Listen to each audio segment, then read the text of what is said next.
Bakit nga ba importante ang healthcare or HMO sa mga tao? Number one, protection sa gastos medikal.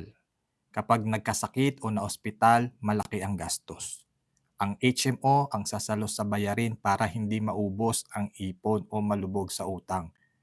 Number two, access sa quality healthcare. May access ka sa mga doktor, ospital, at check-up nang hindi na masyadong iniintindi ang bayad. Number three, peace of mind. Mas kampante ka kasi alam mong may tutulong sa'yo kapag nagkaroon ng emergency sa kalusugan. Number four, pre- Number four, preventive care. Hindi lang ito para sa sakit, kundi para rin sa pag-iwas dito. Kasama sa HMO ang annual check-up, lab test, pre-dental check-up, at iba pang preventive services. Number five, protection sa pamilya. Hindi lang ikaw ang nakikinabang, kundi pati pamilya mo. Mas secure ang buhay ninyo dahil may healthcare coverage. Number six, long-term security.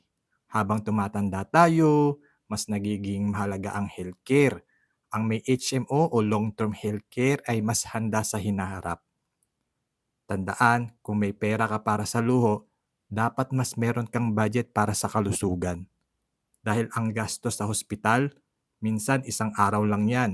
Kaya nang ubusin ang ilang taong ipon mo. Kaya matutulungan ka ng Kaiser Long-Term Healthcare or HMO dahil ito ay 3-in-1 saving plan na may tatlong component benefits. May healthcare ka na, life insurance, at investment. Sagot na niya ang tatlong what if ng ating buhay. What if we get sick? What if we die early? What if we live too long?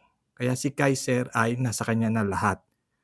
Kumbaga si Kaiser kasama mo hanggang pagtanda. Kung nais mo pang malaman about sa Kaiser Long-Term Healthcare HMO, mag-message ka lang sa akin para masendan ka, para ma-guide ka namin at masendan ka ng pre-Kaiser quotation.